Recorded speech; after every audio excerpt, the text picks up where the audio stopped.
Hello students, welcome to Erudition Studies के official channel ते तुहाडा स्वागत है। आपां इस पार्टिकुलर सैशन दे विच डेली दे करंट अफेयर्स नूं डिस्कस करदे हां, जिथे सारे ही इंपॉर्टेंट न्यूज़पेपर्स नूं कवर किया जाता है।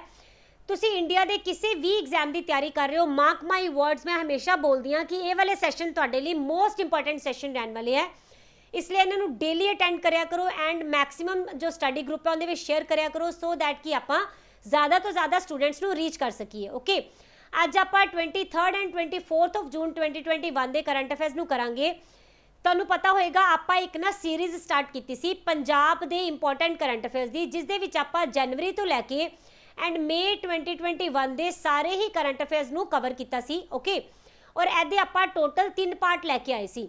जेडे स्टूडेंट पंजाब के पेपर की तैयारी कर रहे हैं एंड उन्होंने ये वाले तीनों सैशन नहीं देखे हुए तो प्लीज़ इनू जरूर देख लेना, तुहानूं डिस्क्रिप्शन में इसका लिंक मिल जाएगा, क्योंकि ये वाले सैशन तुहाडे लई मोस्ट इंपॉर्टेंट रहने वाले ने पंजाब के एग्जाम के लिए। ओके, तो इनू छोड़ना नहीं है। तो आप स्टार्ट करते हैं फिर अज के सैशन नूं। फर्स्ट क्वेश्चन देखते हैं, in which country first free election held recently. उस देश का नाम दसो जिस दे विच की पहली बार ना सुतंत्र वोटां करवाईयां गई और बहुत ही वधिया तरीके नाल संपन्न भी होईयां। तो यह हो जाएगा इथियोपिया। मंडे नूं ना Ethiopia they which national and regional level के उपर इलैक्शन करवाए गए और ये बहुत शांतिपूर्वक ढंग दे नाल खत्म भी होया। ओके, जो इथियोपिया ना ये अफ्रीकन कंटीनेंट दे विच एक कंट्री है। ओके, और ये अफ्रीका कॉन्टीनेंट की सैकेंड मोस्ट पॉपुलस कंट्री है, यानी कि अगर आप गल करिए ना कि जनसंख्या की, तो जनसंख्या के बेस के उपर अफ्रीका दे विच दूसरे नंबर के उपर आती है। ओके, तो इत्थे दे जो प्राइम मिनिस्टर ने उन्हां दा नाम है अबे अहमद जी। ये ना इत्थे 2018 दे विच प्राइम मिनिस्टर बने सी।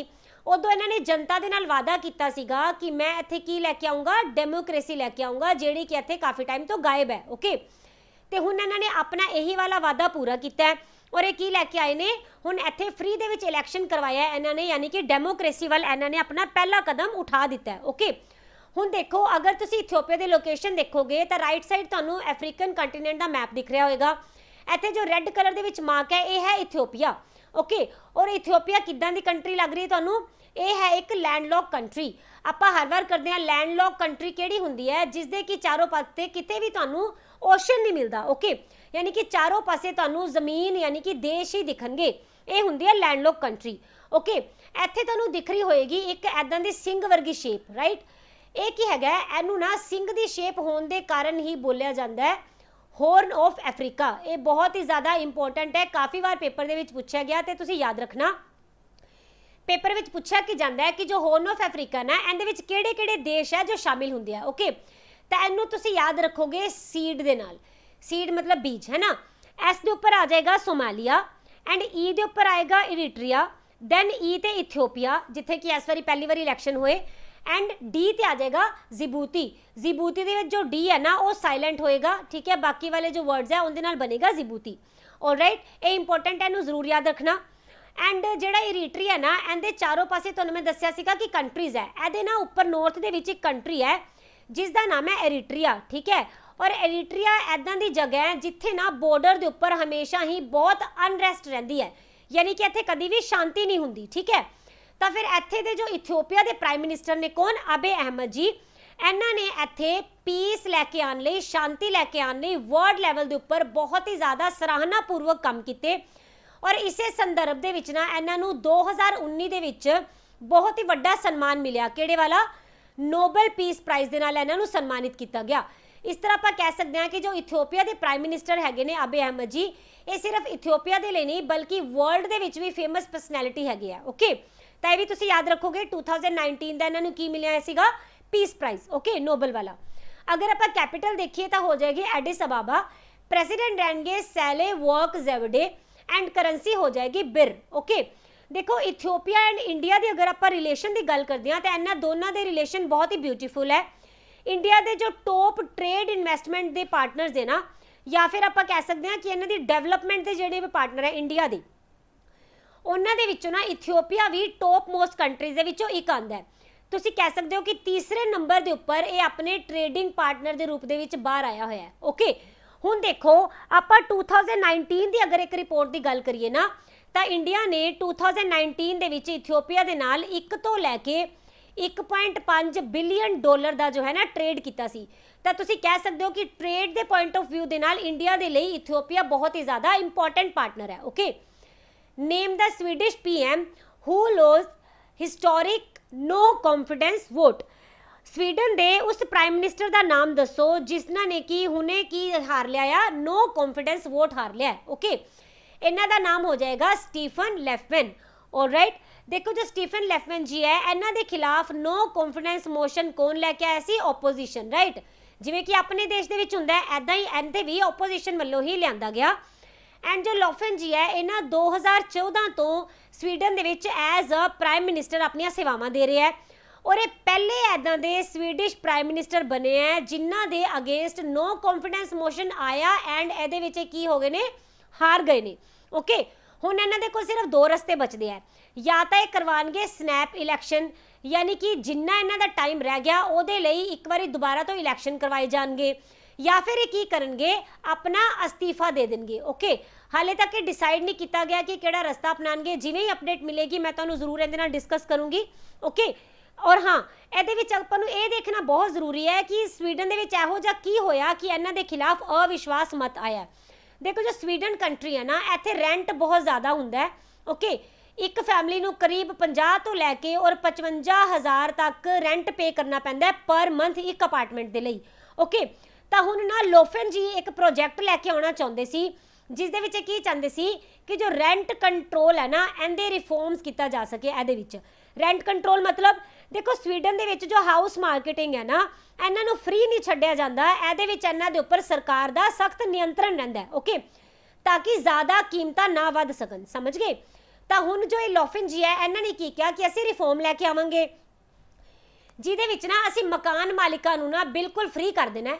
ਠੀਕ ਹੈ, ਕਿ ਤੁਹਾਡੇ ਉੱਪਰ ਅਸੀਂ ਹੁਣ ਕੋਈ ਕੰਟਰੋਲ ਨਹੀਂ ਕਰਾਂਗੇ, ਤੁਸੀਂ ਆਪਣੇ ਬੇਸ ਦੇ ਉੱਪਰ ਰੈਂਟ ਨੂੰ ਨਿਰਧਾਰਿਤ ਕਰ ਸਕਦੇ ਹੋ। ਓਕੇ, ਜਿਵੇਂ ਇਹਨਾਂ ਨੇ ਬੋਲਿਆ ਕਿ ਅਸੀਂ ਇਹ ਵਾਲਾ ਪ੍ਰੋਜੈਕਟ ਲੈ ਕੇ ਆਵਾਂਗੇ, ਉਦਾਂ ਹੀ ਜੋ ਆਪੋਜੀਸ਼ਨ ਸੀ ਉਹਨਾਂ ਨੇ ਕੀ ਕੀਤਾ, ਨਾਲੇ ਨਾਲ ਇਹਨਾਂ ਦੇ ਅਗੇਂਸਟ ਲਿਆਂਦਾ ਨੋ ਕੌਨਫੀਡੈਂਸ ਮੋਸ਼ਨ, ਕਿਉਂਕਿ ਉਹਨਾਂ ਨੂੰ ਲੱਗਿਆ ਕਿ ਅਗਰ ਇਹ ਵਾਲਾ ਪ੍ਰੋਜੈਕਟ ਆ ਜਾਂਦਾ ਹੈ ਤਾਂ ਇੱਥੇ ਤਾਂ ਪਹਿਲਾਂ ਹੀ ਬਹੁਤ ਜ਼ਿਆਦਾ ਰੈਂਟ ਹੈਗੇ ਆ, ਇਹ ਪਹਿਲੀ ਗੱਲ ਤਾਂ ਰੈਂਟ ਵੀ ਬਹੁਤ ਜ਼ਿਆਦਾ ਵੱਧ ਜਾਣਗੇ, ਹੈ ਨਾ। ਉਹਦੇ ਨਾਲ ਨਾਲ ਇਹਨਾਂ ਨੇ ਬੋਲਿਆ ਕਿ ਜੋ ਅਪਾਰਟਮੈਂਟਸ ਦੀਆਂ ਕਿਸ਼ਤਾਂ ਹੈਗੀਆਂ, ਸੌਰੀ ਜਿਹੜੀ ਅਪਾਰਟਮੈਂਟਸ ਦੀ ਕੀਮਤ ਹੈ ਉਹ ਵੀ ਬਹੁਤ ਜ਼ਿਆਦਾ ਵੱਧ ਜਾਏਗੀ। ਇਹਦੇ ਨਾਲ ਕੀ ਹੈ, ਜੋ ਅਮੀਰ ਔਰ ਗਰੀਬ ਦੇ ਵਿਚਕਾਰ ਵਾਲਾ ਪਾੜਾ ਹੈ ਤਾਂ ਹੋਰ ਵੱਧਦਾ ਜਾਏਗਾ। ਇਸ ਲਈ ਇਹਨਾਂ ਦੇ ਅਗੇਂਸਟ ਕੀ ਲਿਆਂਦਾ ਗਿਆ? ਨੋ ਕੌਨਫੀਡੈਂਸ ਮੋਸ਼ਨ, ਜਿਹਨੂੰ ਕਿ ਇਹ ਹਾਰ ਚੁੱਕੇ ਨੇ। ਓਕੇ, ਹੁਣ ਅਗਰ ਆਪਾਂ ਡਿਸਕਸ਼ਨ ਕਰਦੇ ਹਾਂ ਕਿ ਇੰਡੀਆ ਦੇ ਵਿੱਚ ਨੋ ਕੌਨਫੀਡੈਂਸ ਮੋਸ਼ਨ ਕਿੱਦਾਂ ਹੁੰਦਾ ਹੈ, ਇਹਦੇ ਬਾਰੇ ਜਾਣ ਲੈਂਦੇ ਹਾਂ।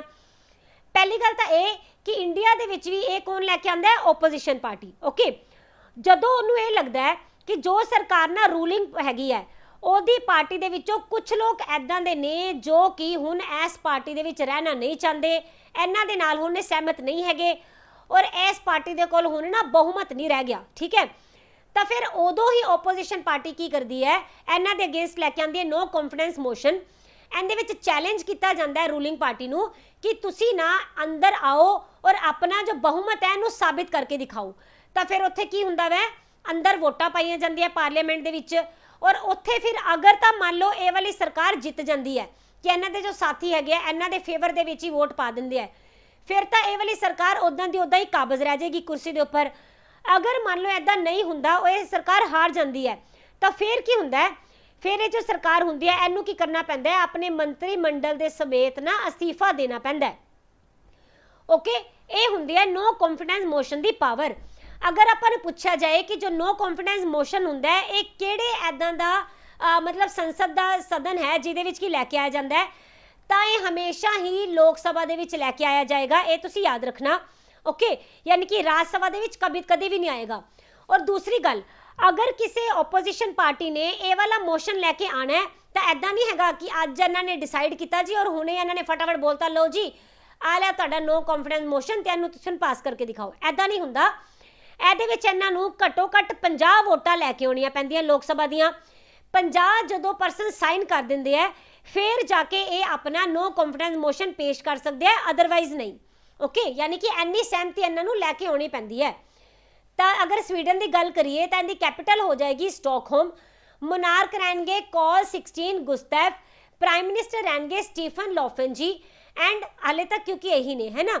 ਕਰੰਸੀ ਕਿਹੜੀ ਹੋ ਜਾਏਗੀ? ਕਰੋਨਾ, जो कि याद करनी बहुत ईजी है। ओके, हाँ जी, question number 3, A 7 members committee has been constituted to investigate complaints of post poll violence in which state।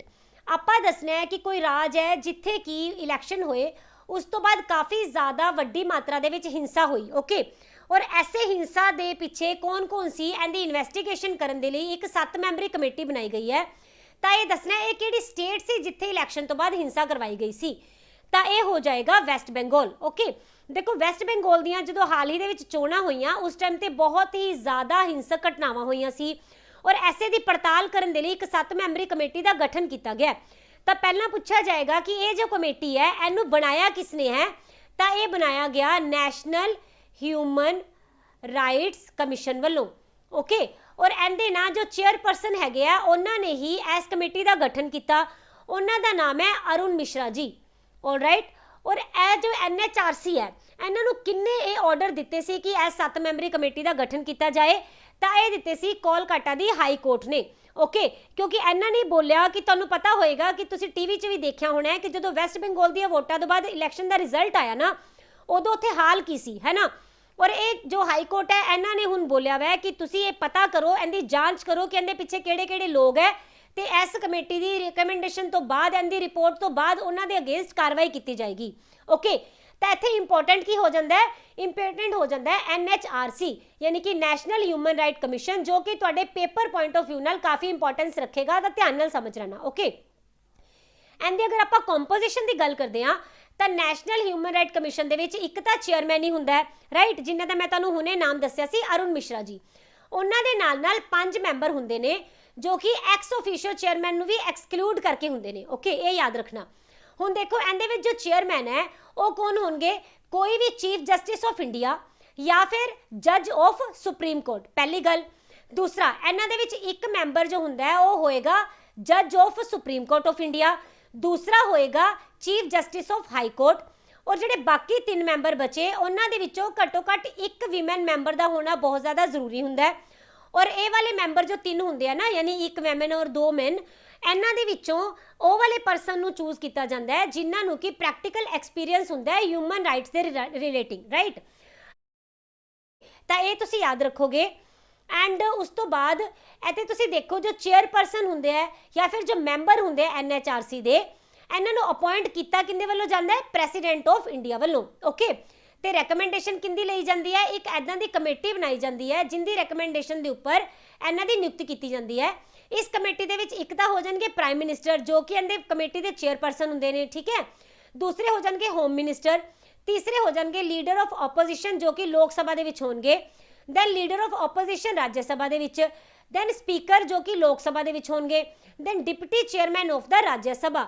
ਇਹ ਸਾਰੀ ਹੀ ਕਮੇਟੀ ਮਿਲ ਕੇ ਰეკਮੈਂਡੇਸ਼ਨਸ ਦਿੰਦੀ ਹੈ ਪ੍ਰੈਸੀਡੈਂਟ ਆਫ ਇੰਡੀਆ ਨੂੰ ਔਰ ਉਹਦੇ ਬੇਸ ਦੇ ਉੱਪਰ NHRC ਦੇ ਚੇਅਰਮੈਨ ਨੂੰ ਨਿਯੁਕਤ ਕੀਤਾ ਜਾਂਦਾ ਹੈ। ਓਕੇ, ਅਗਰ ਗੱਲ ਕਰਦੇ ਹਾਂ NHRC ਦੀ ਤਾਂ ਇਹਨੂੰ ਫਾਰਮ ਕੀਤਾ ਗਿਆ ਸੀ 12 ਅਕਤੂਬਰ 1993 ਦੇ ਵਿੱਚ। ਐਂਡ ਇਹਦੇ ਜੋ ਜਨਰਲ ਨੇਚਰ ਹੁੰਦੀ ਹੈ, ਇਹ ਕੀ ਹੁੰਦੀ ਹੈ, ਫੈਡਰਲ ਲਾਅ ਨੂੰ ਐਨਫੋਰਸ ਕਰਨਾ। ਇਹਦਾ ਹੈੱਡਕੁਆਟਰ ਹੋ ਜਾਏਗਾ ਨਿਊ ਦਿੱਲੀ ਦੇ ਵਿੱਚ ਔਰ ਇੱਥੇ ਚੇਅਰਪਰਸਨ ਕੌਣ ਰਹਿਣਗੇ, ਅਰੁਣ ਕੁਮਾਰ ਮਿਸ਼ਰਾ ਜੀ। ਓਕੇ, ਹੁਣ ਦੇਖੋ ਇਹਦੇ ਵਿੱਚ ਨਾ ਇੱਕ ਚੀਜ਼ ਯਾਦ ਰੱਖ ਲੈਣਾ, 2019 ਦੇ ਵਿੱਚ ਨਾ NHRC ਦੇ ਵਿੱਚ ਕੁਝ ਅਮੈਂਡਮੈਂਟ ਕੀਤੀਆਂ ਗਈਆਂ, ਠੀਕ ਹੈ। ਇਹ ਹੈਗੀਆਂ 2 ਇੰਪੋਰਟੈਂਟ ਅਮੈਂਡਮੈਂਟ। ਐਦਾਂ ਕਿੱਦਾਂ ਦੇਖੋ, ਇਸ ਦੇ ਕਾਰਜਕਾਲ ਨੂੰ ਲੈ ਕੇ ਨਾ ਪਹਿਲਾਂ ਬੋਲਿਆ ਜਾਂਦਾ ਸੀ ਕਿ ਜਾਂ ਤਾਂ ਇਹਨਾਂ ਦੀ 70 ਸਾਲ ਤੱਕ ਜਦੋਂ ਤੱਕ ਉਮਰ ਹੋਏਗੀ ਜਾਂ ਫਿਰ ਇਹ ਟੋਟਲ 5 ਸਾਲ ਤੱਕ ਐਸ ਆਪਣੀ ਸੀਟ ਦੇ ਉੱਪਰ ਐਜ਼ ਅ ਚੇਅਰਮੈਨ ਬਣੇ ਰਹਿ ਸਕਦੇ ਆ। ਓਕੇ, ਪਰ ਹੁਣ ਇਹਦੇ ਵਿੱਚ ਅਮੈਂਡਮੈਂਟ ਕਰਕੇ ਕੀ ਬੋਲਿਆ ਗਿਆ ਕਿ ਜੋ ਚੇਅਰਪਰਸਨ ਹੈ ਨਾ ਜਾਂ ਤਾਂ ਇਹ 70 ਸਾਲ ਤੱਕ ਰਹਿਣਗੇ ਜਾਂ ਫਿਰ ਇਹਨਾਂ ਦੀ ਜੋ ਹੈ ਨਾ 3 ਸਾਲ ਦੀ ਕਾਰਜਕਾਲ ਹੋਏਗਾ। ਓਕੇ, 2 ਹੋ ਗਿਆ। ਇੱਕ ਇਹਦੇ ਵਿੱਚ ਹੋਰ ਵੀ ਇੰਪੋਰਟੈਂਟ ਅਮੈਂਡਮੈਂਟ ਕੀਤੀ ਗਈ, ਉਹ ਕੀ, ਪਹਿਲਾਂ ਇਹਨਾਂ ਦੀ ਰੀਅਪਾਇੰਟਮੈਂਟ ਕੀਤੀ ਜਾ ਸਕਦੀ ਸੀ, ਯਾਨੀ ਕਿ ਇਹਨਾਂ ਨੂੰ ਦੂਸਰੀ ਵਾਰੀ ਵੀ ਐਜ਼ ਅ ਚੇਅਰਮੈਨ ਚੁਣਿਆ ਜਾ ਸਕਦਾ ਸੀ, ਪਰ ਹੁਣ ਇਹਨਾਂ ਨੇ ਖਤਮ ਕਰ ਦਿੱਤਾ, ਯਾਨੀ ਕਿ ਇੱਕ ਵਾਰੀ ਚੇਅਰਮੈਨ ਤੋਂ ਬਾਅਦ ਇਹਨਾਂ ਨੂੰ ਦੂਸਰੀ ਵਾਰੀ ਚੇਅਰਮੈਨ ਨਹੀਂ ਚੁਣਿਆ ਜਾਏਗਾ। Okay, Prime Minister Narendra Modi has launched an app on International Yoga Day in collaboration with which organization?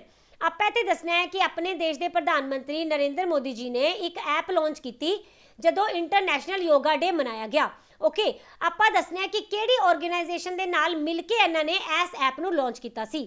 ਤਾਂ ਇਹ ਹੋ ਜਾਏਗੀ WHO ਯਾਨੀ ਕਿ ਵਰਲਡ ਹੈਲਥ ਆਰਗੇਨਾਈਜੇਸ਼ਨ, ਠੀਕ ਹੈ। ਤੁਹਾਨੂੰ ਪਤਾ ही है ਆਪਾਂ ਕੀਤਾ ਸੀ कि इस बारी ना 7वां इंटरनेशनल योगा डे मनाया गया, ठीक है।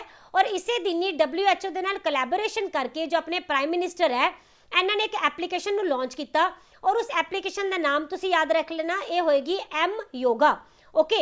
और इस एप्लीकेशन ਦੇ ਵਿੱਚ ना काफ़ी सारियां लैंग्वेजेस ਦੇ ਵਿੱਚ योगा दी ट्रेनिंग दी वीडियोज़ मिलणगियां आपां नूं, ठीक है। और ये पूरे वर्ल्ड दे विच इस ऐप नूं लॉन्च किया गया है।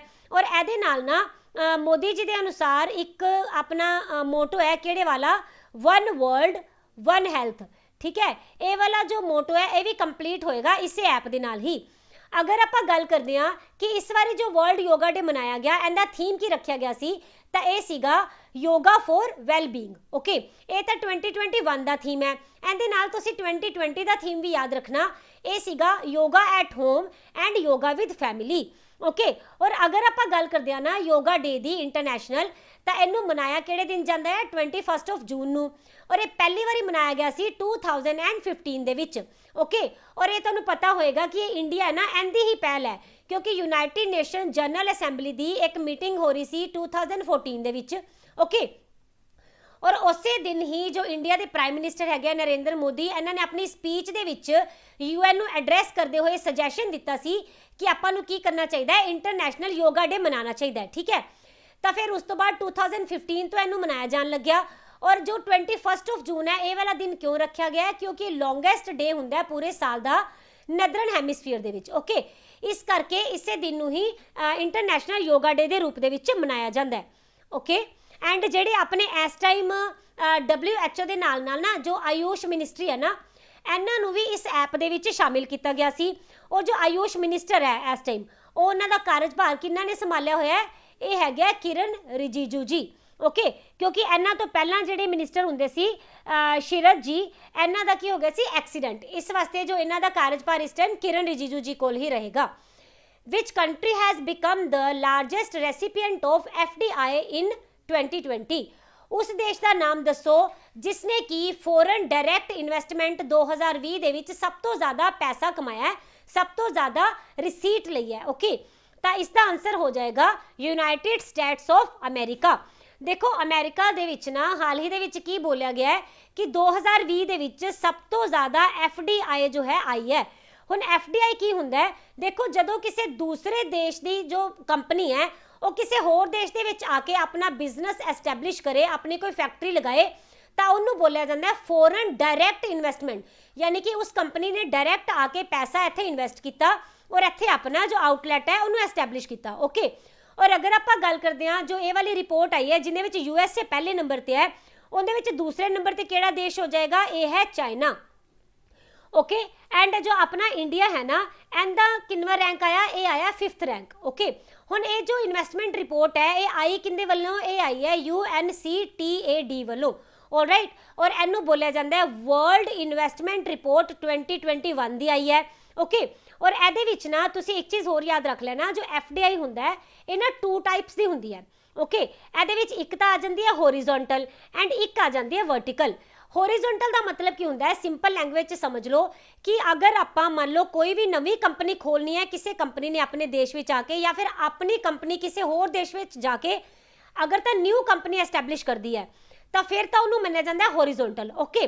और वर्टिकल जिहड़ी हुंदी है ना इहदे विच की हुंदा है कि अपने देश में मान लो पहला ही कोई कंपनी काम कर रही है और किसी USA तो या किसी चाइना तो कोई होर कंपनी आई और इन्हें इसे कंपनी दे विच ही ना अपने कुछ शेयर खरीद ले, ठीक है। यानी कि इहदे नाल मिल के ही काम कर रही है, इहदे नाल ही इन्वेस्ट कर रही है ऐसे कंपनी दे विच ही, तो उन्होंने बोलिया जाता है वर्टिकल FDI, ठीक है। तो हुण तुसीं याद रखना होरिजोंटल एंड वर्टिकल FDI। हुण आपां गल करते हैं UNCTAD, तो ये जो है इनकी एब्रीवेशन किहड़ी हैगी है, सॉरी इनका फुल फॉर्म हो जाएगी United Nations conference on trade and development. इनकी फॉर्मेशन की गई सी 30 दिसंबर 1964 नूं एंड इनका हैडक्वार्टर कित्थे हो जाएगा, जनेवा स्विट्जरलैंड दे विच। इनके हैड यानी कि सैक्रटरी जनरल कौन रहणगे, रेबेका ग्रेंसपैन जी। अगर आप करंट नाल रिलेट करिए तो जो इत्थे जनरल सैक्रटरी ने इस टाइम रेबेका ग्रेंसपैन जी, ये पहले इदां दे विमेन बने ने जिन्हां ने कि UNCTAD नूं हैड किया, ओके। और ये कित्थों बिलोंग करते हैं, ये बिलोंग करते हैं कोस्टा राइसा तो, ओके। उस तो बाद जो United nation investment promotion award आया ना 2020 का, ਇਹ ਦਿੱਤਾ ਗਿਆ ਇਨਵੈਸਟ ਇੰਡੀਆ ਨੂੰ, ਠੀਕ ਹੈ, ਜੋ ਕਿ ਇੰਡੀਆ ਦੀ ਹੀ ਇੱਕ ਫਰਮ ਹੈ, ਇੱਕ ਏਜੰਸੀ ਹੈ। ਆਲਰਾਈਟ, हाँ जी, एक तुसी याद रख लेना कि कुछ टाइम पहला मैं तुहानू दस्सिया सी कि अपना जो इंडिया का सब तो वड्डा इन्वेस्टिंग पार्टनर है FDI दे विच, वो कौन है? Singapore, right. और अपने इत्थे दूसरे नंबर ते किहड़ा आ जांदा है? USA, okay. और ऑल ओवर अगर आप FDI की गल करते हैं तो ये USA पहले नंबर ते रहा, दूसरे नंबर ते चाइना, और इंडिया का रैंक किनवा आ जाएगा? 5th, okay. और ये नाल एक करंट नाल तुसी होर रिलेट कर सकते हो कि सब तो ज़्यादा किहड़ी स्टेट है जिन्हें कि FDI ਨੂੰ ਸਭ ਤੋਂ ਜ਼ਿਆਦਾ ਰਿਸੀव ਕੀਤਾ ਹੈ ਇੰਡੀਆ ਦੇ ਵਿੱਚ, ਤਾਂ ਇਹ ਹੋ ਜਾਏਗੀ Gujarat state, okay. Question number 6, who has been appointed as a member of Eco Advisory Council of Tamil Nadu? ਆਪਾਂ ਦੱਸਣਾ ਹੈ ਕਿ ਤਮਿਲਨਾਡੂ ਦੀ ਈਕੋ ਐਡਵਾਈਜ਼ਰੀ ਕਾਉਂਸਿਲ ਦਾ ਹਾਲ ਹੀ ਦੇ ਵਿੱਚ ਮੈਂਬਰ ਕਿਹਨੂੰ ਨਿਯੁਕਤ ਕੀਤਾ ਗਿਆ, ਠੀਕ ਹੈ। ਤਾਂ ਇਸ ਦਾ ਆਨਸਰ ਹੋ ਜਾਏਗਾ ਰਘੂ ਰਾਮ ਰਾਜਨ ਜੀ। ਦੇਖੋ ਇਹ ਨਾ ਐਕਸ ਗਵਰਨਰ ਰਹੇ ਹੈ ਕਿੰਦੇ? RBI ਦੇ। किनवें नंबर के गवर्नर से? 23वें नंबर के, इसलिए ये थोड़ा इंपॉर्टेंट क्वेश्चन हो जाता है।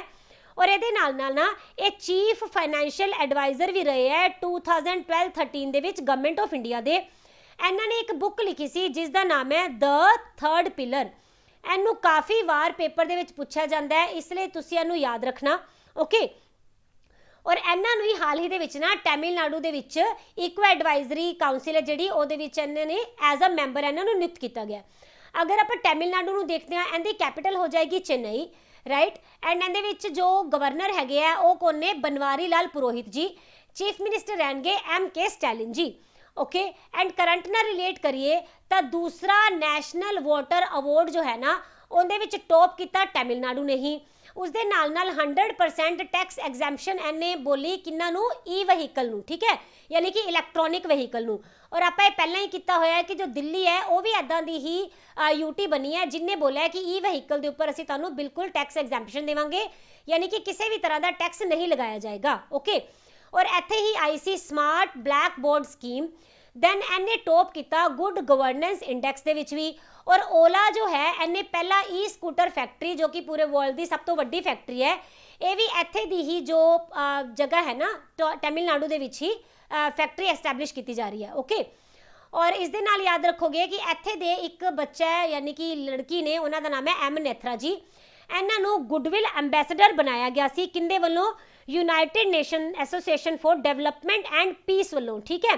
क्योंकि इन्हां ने ना जो कोरोना आया सी उदों इन्हां दे पढ़ाई दे लई इन्हां दे फादर ने 5 लाख रुपए इकट्ठे कीते होए सी, तो इन्हां ने अपने फादर नूं बोलिया कि तुसीं इस पैसे नूं उन्हां लोकां दे लई पैसा मतलब खाना खाण दे लई इन्वेस्ट करो, जेड़े कि इन्वेस्ट नहीं यानी कि हैल्प करो उन्हां दी जिन्हां नूं इस टाइम खाना नहीं मिल रहा, ठीक है।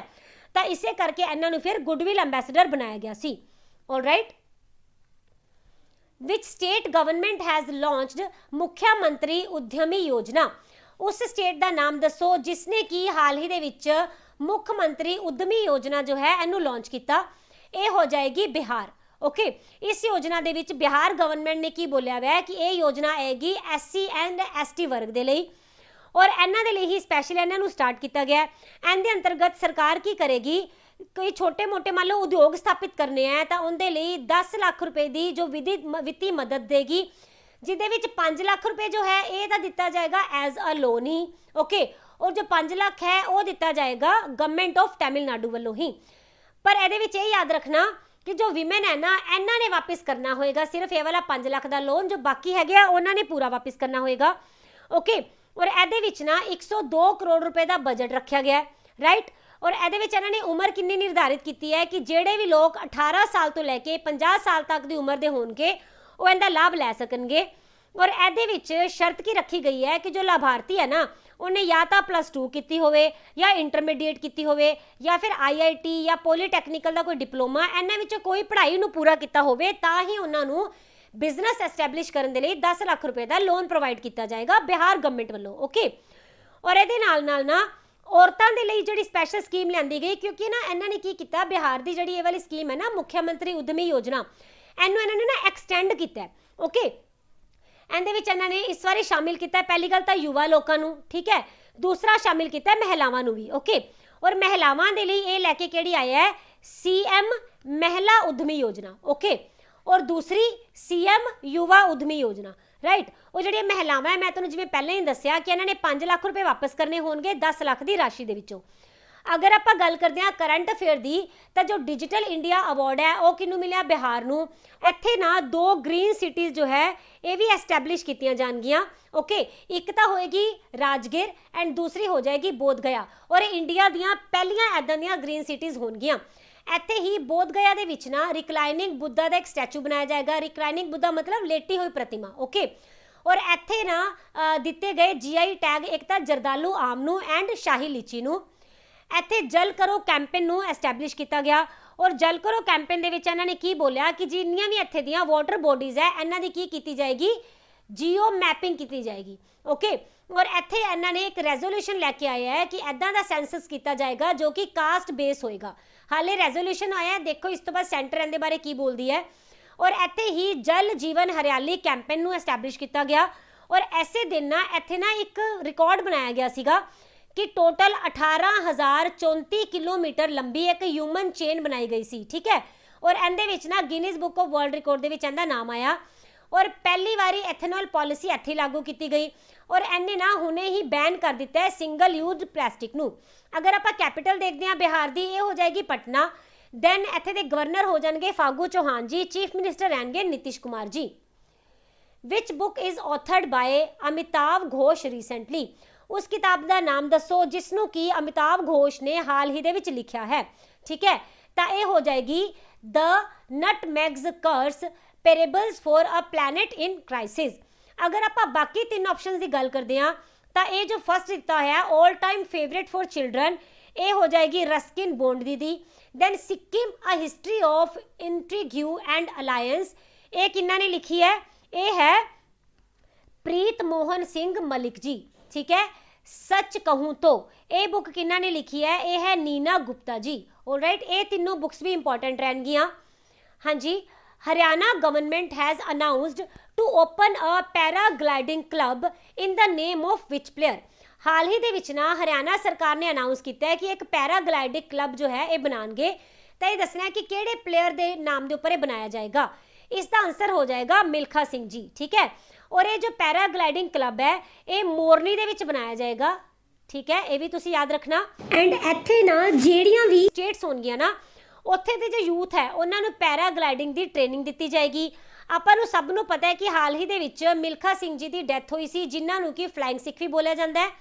ਇਹਨਾਂ ਨੂੰ ਕੋਰੋਨਾ ਹੋ ਗਿਆ ਸੀ, 91 ਈਅਰ ਆਫ ਏਜ ਹੋਣ ਕਰਕੇ ਪੂਰੀ ਤਰ੍ਹਾਂ ਫਾਈਟ ਨਹੀਂ ਕਰ ਪਾਏ, ਇਸ ਵਾਸਤੇ ਇਹ ਜੋ ਹੈ ਇਹਨਾਂ ਦੀ ਡੈਥ ਹੋ ਗਈ। ਠੀਕ ਹੈ, ਔਰ ਇਹਨਾਂ ਨੂੰ ਹੀ ਕਮੈਮੋਰੇਟ ਕਰਨ ਦੇ ਲਈ ਹਰਿਆਣਾ ਗਵਰਨਮੈਂਟ ਨੇ ਇਸ ਪੈਰਾਗਲਾਈਡਿੰਗ ਕਲੱਬ ਦੀ ਅਨਾਉਂਸਮੈਂਟ ਕੀਤੀ ਹੈ ਹਾਲ ਹੀ ਦੇ ਵਿੱਚ। ਆਲਰਾਈਟ, ਅਗਰ ਆਪਾਂ ਮਿਲਖਾ ਸਿੰਘ ਜੀ ਦੀ ਗੱਲ ਕਰਦੇ ਹਾਂ ਤਾਂ ਤੁਹਾਨੂੰ ਪਤਾ ਹੋਏਗਾ ਕਿ ਇਹਨਾਂ ਨੇ ਬਹੁਤ ਇਤਿਹਾਸ ਸਿਰਜੇ ਹੈ। ਰਾਈਟ, ਦੇਖੋ ਇਹਨਾਂ ਨੂੰ ਫਲਾਈਂਗ ਸਿੱਖ ਤਾਂ ਬੋਲਿਆ ਹੀ ਜਾਂਦਾ ਸੀ, ਔਰ ਇਹ ਕਿਹੜੇ ਖੇਲ ਨਾਲ ਸੰਬੰਧ ਰੱਖਦੇ ਸੀ ਇਹ ਵੀ ਆਪਾਂ ਸਭ ਨੂੰ ਹੀ ਪਤਾ ਹੈ ਕਿ ਸਪ੍ਰਿੰਟਰ ਸੀ, ਔਰ ਇਹਨਾਂ ਨੇ ਇੰਡੀਅਨ ਆਰਮੀ ਦੇ ਵਿੱਚ ਵੀ ਆਪਣਾ ਸੇਵਾਵਾਂ ਦਿੱਤੀਆਂ। ਇੰਪੋਰਟੈਂਟ ਕੀ ਹੈ ਕਿ ਇੱਦਾਂ ਦੇ ਓਨਲੀ ਐਥਲੀਟ ਨੇ ਜਿਨ੍ਹਾਂ ਨੇ ਕਿ 골ਡ ਜਿੱਤਿਆ ਹੈ 400 ਮੀਟਰ ਦੇ ਵਿੱਚ, ਏਸ਼ੀਅਨ ਗੇਮਸ ਦੇ ਵਿੱਚ ਵੀ ਐਂਡ ਕਾਮਨਵੈਲਥ ਗੇਮਸ ਦੇ ਵਿੱਚ ਵੀ। ਠੀਕ ਹੈ, ਇਸ ਦੇ ਨਾਲ ਨਾਲ ਇਹਨਾਂ ਨੇ 골ਡ ਜਿੱਤਿਆ 1958 ਦੇ ਵਿੱਚ ਐਂਡ 1962 ਦੀਆਂ ਏਸ਼ੀਅਨ ਗੇਮਸ ਦੇ ਵਿੱਚ ਵੀ, ਔਰ ਇਹਨਾਂ ਨੇ ਇੰਡੀਆ ਨੂੰ ਰਿਪਰੈਜ਼ੈਂਟ ਕੀਤਾ ਸੀ 1956 ਦੀਆਂ ਸਮਰ ਓਲੰਪਿਕ ਮੈਲਬੌਰਨ, 1960 ਦੀਆਂ ਸਮਰ ਓਲੰਪਿਕ ਰੋਮ ਐਂਡ 1964 ਦੀਆਂ ਸਮਰ ਓਲੰਪਿਕ ਜੋ ਕਿ ਟੋਕੀਓ ਦੇ ਵਿੱਚ ਹੋਈਆਂ। ਓਕੇ, ਔਰ ਇਹਨਾਂ ਨੂੰ ਪਦਮ ਸ਼੍ਰੀ ਅਵਾਰਡ ਦੇ ਨਾਲ ਵੀ ਸਨਮਾਨਿਤ ਕੀਤਾ ਜਾ ਚੁੱਕਿਆ ਹੈ, ਜੋ ਕਿ ਇੰਡੀਆ ਦਾ 4th ਹਾਈਐਸਟ ਸਿਵਿਲੀਅਨ ਅਵਾਰਡ ਹੈ। ਮਿਲਖਾ ਸਿੰਘ ਜੀ ਦੀ ਇੱਕ ਆਟੋਬਾਇਓਗ੍ਰਾਫੀ ਹੈ ਜੋ ਬਹੁਤ ਇੰਪੋਰਟੈਂਟ ਰਹੇਗੀ, ਇਸ ਦਾ ਨਾਮ ਹੈ the race of my life. Okay, ਇਸ ਦੇ ਨਾਲ ਅਗਰ ਆਪਾਂ ਗੱਲ ਕਰਦੇ ਹਾਂ ਇਹਨਾਂ ਦਾ ਜਨਮ ਕਦੋਂ ਹੋਇਆ? 20 ਨਵੰਬਰ 1929 ਨੂੰ, ਔਰ ਡੈਥ ਹੋਈ ਹੈ 18 ਜੂਨ 2021 ਨੂੰ। ਠੀਕ ਹੈ, ਔਰ ਇਹਨਾਂ ਦੇ ਸਪਾਊਸ ਕੌਣ ਹੋ ਜਾਣਗੇ? ਨਿਰਮਲ ਸੈਣੀ ਜੀ। ਹਾਂਜੀ, ਇੱਥੇ ਹਰਿਆਣਾ ਦੇ ਨਾਲ ਅਗਰ ਆਪਾਂ ਕਰੰਟ ਨੂੰ ਡਿਸਕਸ ਕਰਦੇ ਹਾਂ, ਆਪਾਂ ਬਹੁਤ ਵਾਰ ਡਿਸਕਸ ਕਰ ਚੁੱਕੇ ਹਾਂ ਕਿ ਹਰਿਆਣਾ ਨੇ ਨਾ oxy van, Pranvayu Devta pension scheme and Panchvati plantation scheme ਇਹ ਲੈ ਕੇ ਆਏ ਸੀ ਇਨਵਾਇਰਨਮੈਂਟ ਡੇ ਜੋ ਕਿ 2021 ਦਾ ਸੀ। ਉਸ ਦਿਨ ਆਕਸੀਵਨ ਦੇ ਵਿੱਚ ਕਰਨਾਲ ਐਂਡ ਪੰਚਕੂਲਾ ਦੇ ਵਿੱਚ ਜੋ ਹੈ ਕਾਫੀ ਲੰਬੇ ਏਰੀਆ ਦੇ ਵਿੱਚ ਇੱਕ ਫੋਰੈਸਟ ਬਣਾਇਆ ਜਾਏਗਾ। ਪ੍ਰਾਣਵਾਯੂ ਦੇਵਤਾ ਸਕੀਮ ਦੇ ਵਿੱਚ 75 ਸਾਲ ਤੋਂ ਜੋ ਬਜ਼ੁਰਗ ਟਰੀਜ਼ ਹੈਗੇ ਆ ਨਾ, ਉਹਨਾਂ ਦੇ ਲਈ ਇੱਕ ਪੈਨਸ਼ਨ ਸਕੀਮ ਲਿਆਂਦੀ ਗਈ ਹੈ, ਜਿਸ ਦੇ ਵਿੱਚ ਕਿ 2000 ਦੀ ਰਾਸ਼ੀ ਨੂੰ ਖਰਚ ਕੀਤਾ ਜਾਏਗਾ ਇਹਨਾਂ ਦੇ ਰੱਖ ਰਖਾਵ ਦੇ ਲਈ। ਔਰ ਪੰਚਵਟੀ ਪਲਾਂਟੇਸ਼ਨ ਦੇ ਵਿੱਚ ਮੈਡੀਕਲ ਜਿਹੜੇ ਪਲਾਂਟਸ ਹੁੰਦੇ ਆ ਇਹਨਾਂ ਨੂੰ ਹਰਿਆਣਾ ਦੇ ਵਿੱਚ ਰੱਖਿਆ ਪਲਾਂਟ ਕੀਤਾ ਜਾਏਗਾ। Okay, Hemis festival belongs to which state. ਆਪਾਂ ਦੱਸਣਾ ਹੈ ਹੈਮਿਜ਼ ਫੈਸਟੀਵਲ ਜੋ ਹੈ ਇਹ ਜੋ ਕਿਹੜੀ ਸਟੇਟ ਦੇ ਨਾਲ ਬਿਲੋਂਗ ਕਰਦਾ ਹੈ, ਤਾਂ ਇਸ ਦਾ ਆਨਸਰ ਕੀ ਹੋ ਜਾਏਗਾ? ਲੱਦਾਖ। ਓਕੇ, ਇਹ ਬਹੁਤ ਹੀ ਜ਼ਿਆਦਾ ਇੰਪੋਰਟੈਂਟ ਫੈਸਟੀਵਲ ਹੈ ਲੱਦਾਖ ਦਾ, ਐਂਡ ਇਹ ਵੀ ਕਾਫੀ ਵਾਰ ਪੇਪਰਾਂ ਦੇ ਵਿੱਚ ਪੁੱਛਿਆ ਜਾਂਦਾ ਹੈ। ਇਹ ਪੂਰੇ ਨਾ 2 ਦਿਨ ਦਾ ਇੱਕ ਫੈਸਟੀਵਲ ਹੁੰਦਾ ਹੈ, ਜੋ ਕਿ ਇੱਥੇ ਦੇ ਇੱਕ ਸਪਿਰਿਚੁਅਲ ਗੁਰੂ ਸੀ, ਉਹਨਾਂ ਦਾ ਨਾਮ ਕੀ ਹੈ? ਪਦਮ ਸੰਭਾਵਾ। ਠੀਕ ਹੈ, ਇਹਨਾਂ ਦੀ ਜੋ ਬਰਥ ਐਨਵਰਸਰੀ ਜਦੋਂ ਹੁੰਦੀ ਹੈ ਨਾ, ਉਦੋਂ ਇਹ ਮਨਾਇਆ ਜਾਂਦਾ ਹੈ। ਔਰ ਇਹ ਕਿਹੜੇ ਧਰਮ ਦੇ ਨਾਲ ਸੰਬੰਧ ਰੱਖਦਾ ਹੈ? ਤਾਂ ਇਹ ਹੋ ਜਾਏਗਾ ਬੁੱਧ ਧਰਮ ਦੇ ਨਾਲ। ਠੀਕ ਹੈ, ਔਰ ਜੋ ਗੁਰੂ ਪਦਮਾ ਸੰਭਾਵਾ ਜੀ ਸੀ ਨਾ, ਇਹਨਾਂ ਨੂੰ ਮੰਨਿਆ ਜਾਂਦਾ ਹੈ ਕਿ ਇਹ ਜੋ ਲੋਰਡ ਬੁੱਧ ਹੈ ਉਹਨਾਂ ਦੇ ਹੀ ਇਨਕਾਰਨੇਸ਼ਨ ਸੀਗੇ। ਔਰ ਮੰਨਿਆ ਕਿ ਜਾਂਦਾ ਹੈ ਕਿ 8ਵੀਂ ਸਦੀ ਦੇ ਵਿੱਚ ਨਾ ਇਸ ਜੋ ਫੈਸਟੀਵਲ ਹੈ ਇਹਨੂੰ ਮਨਾਉਣਾ ਸਟਾਰਟ ਕੀਤਾ ਗਿਆ ਸੀ, ਕਿਉਂਕਿ ਉਸ ਟਾਈਮ ਨਾ ਜੋ ਪਦਮਾ ਸੰਭਾਵਾ ਜੀ ਸੀਗੇ, ਇਹਨਾਂ ਨੇ ਬੁਰੀਆਂ ਆਤਮਾਵਾਂ ਨੂੰ ਇਹ ਵਾਲੇ ਏਰੀਆ ਦੇ ਵਿੱਚੋਂ ਬਾਹਰ ਕੱਢਿਆ ਸੀ। ਉਸੇ ਦਿਨ ਤੋਂ ਬਾਅਦ ਇੱਥੇ ਇਹ ਵਾਲਾ ਫੈਸਟੀਵਲ ਮਨਾਇਆ ਜਾਣ ਲੱਗ ਗਿਆ। ਅਗਰ ਆਪਾਂ ਕਰੰਟ ਨਾਲ ਡਿਸਕਸ ਕਰਦੇ ਹਾਂ ਤਾਂ ਜੋ ਲੱਦਾਖ ਹੈ, ਇਹਨੇ ਹਾਲ ਹੀ ਦੇ ਵਿੱਚ ਨਾ ਇੱਕ ਯੋਨ ਟੈਬ ਸਕੀਮ ਸ਼ੁਰੂ ਕੀਤੀ, ਜਿਸ ਦੇ ਅੰਡਰ ਕੀ ਬੱਚਿਆਂ ਨੂੰ ਯਾਨੀ ਕਿ ਸਕੂਲ ਦੇ ਸਟੂਡੈਂਟ ਨੂੰ 12,300 ਟੈਬਲੇਟ ਵੰਡੇ ਗਏ ਤਾਂ ਕਿ ਆਪਣੀ ਆਨਲਾਈਨ ਸਟੱਡੀ ਨੂੰ ਕੰਟੀਨਿਊ ਕਰ ਸਕਣ। ਇੱਥੇ ਹੀ ਇਗਨਾਈਟਿਡ ਮਾਈਂਡ ਪ੍ਰੋਜੈਕਟ ਜੋ ਹੈ ਉਹ ਸਟਾਰਟ ਕੀਤਾ ਗਿਆ, ਔਰ ਇਹਦੇ ਵਿੱਚ ਇੰਡੀਆ ਦੇ ਨਾਲ ਲੱਦਾਖ ਦੇ ਨਾਲ ਨਾ ਜੋ ਇੰਡੀਆ ਦੀ ਨੈਸ਼ਨਲ ਆਰਮੀ ਹੈ ਉਹਨਾਂ ਨੇ ਵੀ ਕੋਲੈਬੋਰੇਸ਼ਨ ਕੀਤਾ। ਔਰ ਇੱਥੇ ਕੀ ਦਿੱਤਾ ਜਾਏਗਾ? ਜੋ ਲੱਦਾਖ ਹੈ ਨਾ, ਇੱਥੇ ਦੇ ਸਟੂਡੈਂਟਸ ਨੂੰ ਐਜੂਕੇਸ਼ਨ ਦੇ ਅੱਛੇ ਮੌਕੇ ਪ੍ਰਦਾਨ ਕੀਤੇ ਜਾਣਗੇ।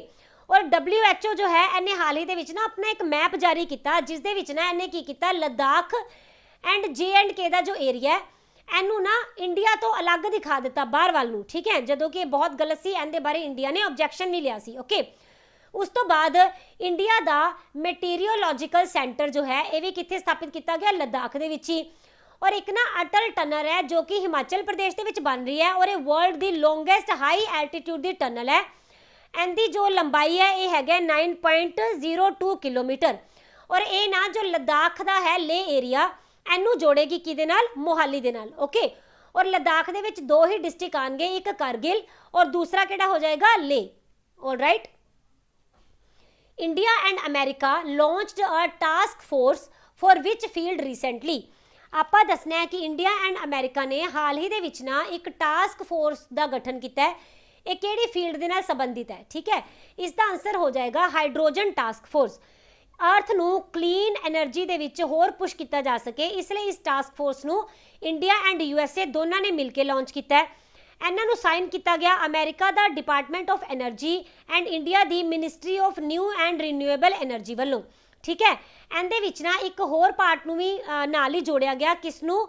USISPF ਨੂੰ, ਯਾਨੀ ਕਿ united state India strategic partnership forum. ਇਹ ਵੀ ਇਹਦਾ ਹਿੱਸਾ ਬਣੀ। ਓਕੇ, ਇਹਦੇ ਵਿੱਚ ਇਹਨਾਂ ਨੇ ਕੀ ਬੋਲਿਆ ਹੋਇਆ ਕਿ ਅਸੀਂ ਨਾ ਕਲਾਈਮੇਟ ਚੇਂਜ ਵਰਗੀ ਸਮੱਸਿਆ ਨੂੰ ਖਤਮ ਕਰਨ ਦੀ ਕੋਸ਼ਿਸ਼ ਕਰਾਂਗੇ। ਇਹਦਾ ਮਕਸਦ ਇਹਨਾਂ ਨੇ ਬੋਲਿਆ ਕਿ ਜੋ ਹਾਈ ਪੋਲਿਊਟਿੰਗ ਸੈਕਟਰ ਨੇ ਇਹਨਾਂ ਨੂੰ ਅਸੀਂ ਨਾ ਹੁਣ ਡੀਕਾਰਬਨਾਈਜ਼ ਕਰਾਂਗੇ, ਯਾਨੀ ਕਿ ਕਾਰਬਨ ਦੀ ਸਮੱਸਿਆ ਨੂੰ ਇਹਦੇ ਵਿੱਚੋਂ ਅਸੀਂ ਖਤਮ ਕਰਾਂਗੇ। ਔਰ ਇਸ ਦੇ ਨਾਲ ਹੀ ਜੋ ਪੂਰੀ ਅਰਥ ਹੈ ਇਹਨੂੰ ਅਸੀਂ ਗ੍ਰੀਨਰ ਐਂਡ ਕਲੀਨਰ ਪਲੈਨਟ ਜੋ ਹੈ ਇਹਦੀ ਨੂੰ ਅਚੀਵ ਕਰਾਂਗੇ। ਓਕੇ, ਇਸ ਦੇ ਨਾਲ ਕੀ ਹੋ ਜਾਏਗਾ ਕਿ ਜੋ ਗਲੋਬਲ ਵਾਰਮਿੰਗ ਦੀ ਸਮੱਸਿਆ ਹੈ ਔਰ ਜੋ ਕਲਾਈਮੇਟ ਚੇਂਜ ਦੀ ਸਮੱਸਿਆ ਹੈ, ਇਹਨਾਂ ਵਰਗੀਆਂ ਸਮੱਸਿਆਵਾਂ ਨੂੰ ਕੁਝ ਹੱਦ ਤੱਕ ਤਾਂ ਡੈਫੀਨੇਟਲੀ ਕੰਟਰੋਲ ਕੀਤਾ ਜਾ ਸਕੇਗਾ। ਔਰ ਇਹ ਵਾਲਾ ਕੁਐਸਚਨ ਇੰਪੋਰਟੈਂਟ ਕਿਉਂ ਹੈ? ਕਿਉਂਕਿ ਕਰੰਟ ਦੇ ਵਿੱਚ ਇੰਡੀਆ ਵੱਲੋਂ ਕਾਫੀ ਕੁਝ ਹੈ ਜੋ ਹਾਈਡਰੋਜਨ એનર્ਜੀ ਨੂੰ ਲੈ ਕੇ ਕੀਤਾ ਗਿਆ, ਜਿਸ ਤਰ੍ਹਾਂ ਕਿ ਇੰਡੀਆ ਦੇ ਵਿੱਚ ਹਾਈਡਰੋਜਨ ਰਾਉਂਡ ਟੇਬਲ ਕਾਨਫਰੰਸ ਕਰਵਾਈ ਗਈ। ਠੀਕ ਹੈ, ਔਰ ਇਹਦਾ ਥੀਮ ਰੱਖਿਆ ਗਿਆ ਸੀ ਹਾਈਡਰੋਜਨ ਇਕਨੋਮੀ ਦਾ ਇੰਡੀਅਨ ਡਾਇਲੋਗ 2021। ਓਕੇ, ਇਸ ਦੇ ਨਾਲ ਨਾ ਇੱਕ ਨੈਸ਼ਨਲ ਹਾਈਡਰੋਜਨ એનર્ਜੀ ਮਿਸ਼ਨ ਨੂੰ ਅਨਾਉਂਸ ਕੀਤਾ ਗਿਆ ਬਜਟ ਦੇ ਵਿੱਚ। ਕਿਹੜੇ ਵਾਲਾ? 2021-22 ਦਾ ਬਜਟ ਜੋ ਹਾਲ ਹੀ ਵਿੱਚ ਪੇਸ਼ ਕੀਤਾ ਗਿਆ। ਇਹਦੇ ਵਿੱਚ ਗਵਰਨਮੈਂਟ ਆਫ ਇੰਡੀਆ ਨੇ ਬੋਲਿਆ ਹੋਇਆ ਕਿ ਅਸੀਂ ਨਾ ਹਾਈਡਰੋਜਨ ਨੂੰ as an energy source use ਕਰਾਂਗੇ, ਔਰ ਇਹਦੇ ਲਈ ਇੱਕ ਰੋਡ ਮੈਪ ਵੀ ਬਣਾਇਆ ਜਾਏਗਾ ਨੈਸ਼ਨਲ ਹਾਈਡਰੋਜਨ એનર્ਜੀ ਮਿਸ਼ਨ ਦੇ ਅੰਡਰ। ਓਕੇ, ਔਰ ਇੰਡੀਆ ਦੀ ਪਹਿਲੀ ਹਾਈਡਰੋਜਨ ਬਲੈਂਡਡ CNG ਬੱਸ ਜੋ ਹੈ ਇਹ ਕਿੱਥੋਂ ਚਲਾਈ ਗਈ? ਇਹ ਚਲਾਈ ਗਈ ਦਿੱਲੀ ਤੋਂ। ਓਕੇ, ਇਸ ਦੇ ਨਾਲ IPCC ਨੇ ਆਪਣੀ ਨਾ ਇੱਕ 5ਵੀਂ ਅਸੈਸਮੈਂਟ ਰਿਪੋਰਟ ਨੂੰ ਪੇਸ਼ ਕੀਤਾ। IPCC ਹੈ ਕਿ ਇਹ ਹੈ intergovernmental panel on climate change. ਠੀਕ ਹੈ, ਇਹਨੇ ਜੋ ਆਪਣੀ 5ਵੀਂ ਅਸੈਸਮੈਂਟ ਰਿਪੋਰਟ ਦਿੱਤੀ ਨਾ, ਇਹਦੇ ਵਿੱਚ ਦੱਸਿਆ ਗਿਆ ਕਿ ਇਸ ਸਦੀ ਦੇ ਐਂਡ ਤੱਕ ਧਰਤੀ ਦਾ ਜੋ ਐਨੂਅਲ ਟੈਂਪਰੇਚਰ ਹੈ ਨਾ ਇਹ 2 ਡਿਗਰੀ ਸੈਲਸੀਅਸ ਤੇ ਜਾ ਕੇ ਪੁੱਜ ਜਾਏਗਾ। ਰਾਈਟ, ਹੁਣ ਇਹਦੇ ਨਾਲ ਹੋਏਗਾ ਕਿ ਦੇਖੋ ਜਦੋਂ 2 ਡਿਗਰੀ ਸੈਲਸੀਅਸ ਉੱਪਰ ਜਾਏਗਾ ਤਾਂ ਜੋ ਗਲੇਸ਼ੀਅਰ ਹੈ ਪਿਘਲਣਾ ਸਟਾਰਟ ਹੋ ਜਾਣਗੇ, ਤੇ ਇਸ ਦੇ ਨਾਲ ਜੋ ਸਮੁੰਦਰ ਹੈ, ਤੁਹਾਨੂੰ ਪਤਾ ਹੈ ਸਮੁੰਦਰ ਕਦੋਂ ਉੱਪਰ ਨੂੰ ਆਣਾ ਸ਼ੁਰੂ ਕਰਦੇ ਆ? ਜਦੋਂ ਗਲੇਸ਼ੀਅਰ ਪਿਘਲਦੇ ਆ ਤਾਂ ਇੱਥੇ ਦਾ ਪਾਣੀ ਦਾ ਲੈਵਲ ਉੱਪਰ ਆ ਜਾਂਦਾ ਹੈ। ਤਾਂ ਇਸ ਦੇ ਨਾਲ ਜਿੰਨੇ ਵੀ ਕੋਸਟਲ ਏਰੀਆਜ਼ ਹੋਣਗੇ ਇਹ ਸਮੁੰਦਰ ਦੇ ਵਿੱਚ ਨਾ ਡੁੱਬ ਜਾਣਗੇ। ਇਸ ਵਾਸਤੇ ਇਸ ਪ੍ਰੋਬਲਮ ਨੂੰ ਸੋਲਵ ਕਰਨ ਦੇ ਲਈ ਇਹਨਾਂ ਨੇ ਕੀ ਬੋਲਿਆ ਕਿ ਇਹੀ ਸੋਲੂਸ਼ਨ ਹੈ ਕਿ ਤੁਸੀਂ ਪੂਰੇ ਵਰਲਡ ਦਾ ਜੋ ਤਾਪਮਾਨ ਹੈ ਇਹਨੂੰ 1.5 ਡਿਗਰੀ ਸੈਲਸੀਅਸ ਤੱਕ ਜੋ ਹੈ ਕੰਟਰੋਲ ਕਰ ਲਓ। ਤਾਂ ਇਸ ਕਰਕੇ ਜੋ ਅਲੱਗ-ਅਲੱਗ ਕੰਟਰੀਜ਼ ਹੈ ਇਹ ਅਲੱਗ-ਅਲੱਗ ਯਤਨ ਕਰ ਰਹੀਆਂ। ਇਸ ਕਰਕੇ ਤੁਸੀਂ ਦੇਖਿਆ ਹੋਵੇਗਾ ਲਾਸਟ ਆਪਾਂ ਕਾਫੀ ਸਾਰੇ ਟਾਈਮ ਤੋਂ ਕਰ ਰਹੇ ਹਾਂ ਕਿ ਪਲਾਂਟੇਸ਼ਨ ਨੂੰ ਲੈ ਕੇ, ਈ ਵਹੀਕਲਸ ਨੂੰ ਲੈ ਕੇ, ਐਦਾਂ ਦੀ ਚੀਜ਼ਾਂ ਦੇ ਲਈ ਇੰਡੀਅਨ ਗਵਰਨਮੈਂਟ ਵੱਲੋਂ ਵੀ ਬਹੁਤ ਜ਼ਿਆਦਾ ਸਕੀਮਾਂ ਲੈ ਕੇ ਆਈਆਂ ਜਾ ਰਹੀਆਂ, ਠੀਕ ਹੈ। ਔਰ ਐਸੇ ਹੀ ਸੰਦਰਭ ਦੇ ਵਿੱਚ ਇਹ ਵਾਲੀ ਜੋ ਟਾਸਕ ਫੋਰਸ ਹੈ ਇਹਨੂੰ ਨਿਯੁਕਤ ਕੀਤਾ ਗਿਆ। All right, question number 12, which Indian origin person has been honored with CEU Open Society Award 2021? ਉਸ ਭਾਰਤੀ ਮੂਲ ਦੇ ਪਰਸਨ ਦਾ ਨਾਮ ਦੱਸੋ ਜਿਸ ਨੂੰ ਕਿ ਹਾਲ ਹੀ ਦੇ ਵਿੱਚ CEU Open Society Award 2021 ਦੇ ਨਾਲ ਸਨਮਾਨਿਤ ਕੀਤਾ ਗਿਆ। ਇਹ ਹੋ ਜਾਣਗੇ ਕੇ ਸ਼ੈਲਜਾ ਜੀ, ਠੀਕ ਹੈ। ਇਹ ਜੋ ਸ਼ੈਲਜਾ ਜੀ ਹੈ ਨਾ ਇਹ ਕੇਰਲਾ ਦੇ ਵਿੱਚ ਫਾਰਮਰ ਹੈਲਥ ਮਿਨਿਸਟਰ ਰਹੇ ਹੋਏ ਨੇ, ਓਕੇ। ਔਰ ਇਹ ਅਵਾਰਡ ਉਹਨਾਂ ਵੱਲੋਂ ਕੀਤੇ ਗਏ ਕੰਮਾਂ ਲਈ ਦਿੱਤਾ ਗਿਆ ਜੋ ਕਿ ਇਹਨਾਂ ਨੇ ਪੈਂਡੇਮਿਕ ਦੇ ਦੌਰਾਨ ਕੀਤੇ ਹਨ। ਇਹਨਾਂ ਨੇ ਕੋਵਿਡ ਦੇ ਵਿੱਚ ਨਾ ਇਹਨਾਂ ਨੂੰ ਰੋਕਣ ਦੇ ਲਈ ਕੇਰਲਾ ਦੇ ਵਿੱਚ ਕਾਫੀ ਸਾਰੇ ਕੰਮ ਕੀਤੇ। ਇਹਨਾਂ ਦੇ ਕਰਕੇ ਹੀ ਕੇਰਲਾ ਦੇ ਵਿੱਚ ਕੋਵਿਡ ਨੂੰ ਥੰਮ ਪਾਈ ਜਾ ਸਕੀ, ਠੀਕ ਹੈ। ਔਰ ਇਹਨਾਂ ਕੰਮਾਂ ਦੀ ਸਰਾਹਨਾ ਕਰਦੇ ਹੋਏ ਹੀ CEU ਨੇ ਇਹਨਾਂ ਨੂੰ ਇਸ ਅਵਾਰਡ ਨਾਲ ਸਨਮਾਨਿਤ ਕੀਤਾ ਹੈ। CEU ਕੀ ਹੈ? ਇਹ ਹੈ ਸੈਂਟਰਲ ਯੂਰੋਪੀਅਨ ਯੂਨੀਵਰਸਿਟੀ। ਔਰ ਇਹ ਜੋ ਓਪਨ ਸੋਸਾਇਟੀ ਅਵਾਰਡ ਹੈ ਨਾ ਇਹ CEU ਦਾ ਹਾਈਐਸਟ ਓਨਰ ਅਵਾਰਡ ਹੈ, ਓਕੇ। ਅਗਰ ਆਪਾਂ ਬਾਕੀ ਤਿੰਨ ਆਪਸ਼ਨ ਨੂੰ ਡਿਸਕਸ ਕਰੀਏ ਤਾਂ ਜੋ ਸੁਮਿਤਰਾ ਮਿਤਰਾ ਜੀ ਹੈ ਇਹਨਾਂ ਨੂੰ ਮਿਲਿਆ ਸੀ ਯੂਰੋਪੀਅਨ ਇਨਵੈਂਟਰ ਅਵਾਰਡ 21। ਔਰ RS ਸੋਢੀ ਜੀ ਨੂੰ ਦਿੱਤਾ ਗਿਆ Asian Pacific productivity champion award. ਔਰ ਜੋ ਤਿਲੋਤਮਾ ਸ਼ੋਮ ਜੀ ਹੈ ਇਹਨਾਂ ਨੂੰ ਦਿੱਤਾ ਗਿਆ ਬੈਸਟ ਐਕਟਰ ਦਾ ਅਵਾਰਡ, ਕਿੱਥੇ? UK ਦੇ ਏਸ਼ੀਅਨ ਫਿਲਮ ਫੈਸਟੀਵਲ ਦੇ ਵਿੱਚ, ਠੀਕ ਹੈ। ਇਹ ਸਾਰੇ ਇੰਪੋਰਟੈਂਟ ਰਹਿਣਗੇ, ਯਾਦ ਰੱਖ ਲੈਣਾ। ਔਰ ਅਗਰ ਆਪਾਂ ਕੇਰਲਾ ਦੀ ਗੱਲ ਕਰਦੇ ਹਾਂ, ਕੈਪੀਟਲ ਹੋ ਜਾਏਗੀ ਥਿਰੂਵਨੰਤਪੁਰਮ, CM ਰਹਿਣਗੇ ਪਿਨਾਰਾਈ ਵਿਜਯਨ ਜੀ, ਗਵਰਨਰ ਹੋ ਜਾਣਗੇ ਆਰਿਫ ਮੁਹੰਮਦ ਖਾਨ। ਕਰੰਟ ਨਾਲ ਰਿਲੇਟ ਕਰੀਏ ਤਾਂ ਕੇਰਲਾ ਪਹਿਲੀ ਇੱਦਾਂ ਦੀ ਸਟੇਟ ਹੈ ਜਿਨ੍ਹਾਂ ਨੇ ਕਿ CAA ਦੇ ਅਗੇਂਸਟ ਰੈਜ਼ੋਲੂਸ਼ਨ ਲੈ ਕੇ ਆਂਦਾ ਸੀ। 100% ਐਜੂਕੇਸ਼ਨ ਨੂੰ ਡਿਜੀਟਲਾਈਜ਼ ਕਰਨ ਵਾਲੀ ਪਹਿਲੀ ਸਟੇਟ ਕੇਰਲਾ ਹੈ। ਨੌਲੇਜ ਮਿਸ਼ਨ ਦੀ ਸ਼ੁਰੂਆਤ ਇੱਥੇ ਹੀ ਕੀਤੀ ਗਈ। 1 ਸਕੂਲ 1 IAS ਸਕੀਮ ਵੀ ਇੱਥੋਂ ਹੀ ਸ਼ੁਰੂ ਹੋਈ ਸੀ। ਪਹਿਲੀ ਇੱਦਾਂ ਦੀ ਸਟੇਟ ਬਣੀ ਜਿਨਨੇ ਕਿ ਵੈਜੀਟੇਬਲਸ ਦੇ ਲਈ ਮਿਨੀਮਮ ਸਪੋਰਟ ਪ੍ਰਾਈਸ ਨੂੰ ਫਿਕਸ ਕੀਤਾ। ਇਸ ਦੇ ਨਾਲ ਹੀ ਪਹਿਲਾ ਇੰਟਰਨੈਸ਼ਨਲ ਵਿਮਨ ਟ੍ਰੇਡ ਸੈਂਟਰ ਇਹ ਵੀ ਕਿੱਥੇ ਖੋਲ੍ਹਿਆ ਗਿਆ? ਕੇਰਲਾ ਦੇ ਵਿੱਚ ਹੀ। ਵਰਲਡ ਦਾ ਪਹਿਲਾ ਸੋਲਰ ਆਪਰੇਟਿਡ 100% ਮਤਲਬ ਸੋਲਰ ਆਪਰੇਟਿਡ 에ਅਰਪੋਰਟ ਇਹ ਹੈਗਾ ਕੋਚੀ ਦੇ ਵਿੱਚ ਹੀ।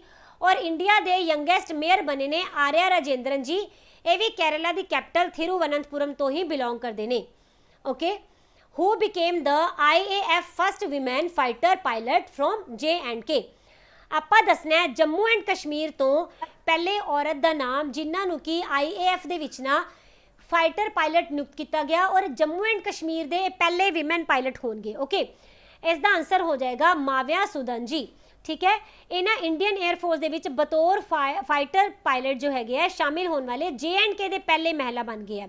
और इन्हों की एज कितनी है? सिर्फ 23 साल के नहीं, ऑलराइट। और अगर आप बाकी ऑप्शंस को देखिए तो हीना जायसवाल जी जो है ये इंडिया के पहले विमेन फ्लाइट इंजीनियर बने। भावना कांत जी ये बने हैं पहले women fighter pilot to take part in Republic Day parade, okay. और इस दे नाल जो गीता गोपीनाथ जी है ये पहले विमेन चीफ इकोनॉमिस्ट बने कित्थों दे? IMF यानी कि इंटरनेशनल मॉनिटरी फंड दे, ओके। हाँ जी, अगर आप करंट नाल रिलेट करिए तो J&K जो है ये 31 अक्टूबर 2019 नूं स्प्लिट हो गया सी 2 यूटीज़ दे विच।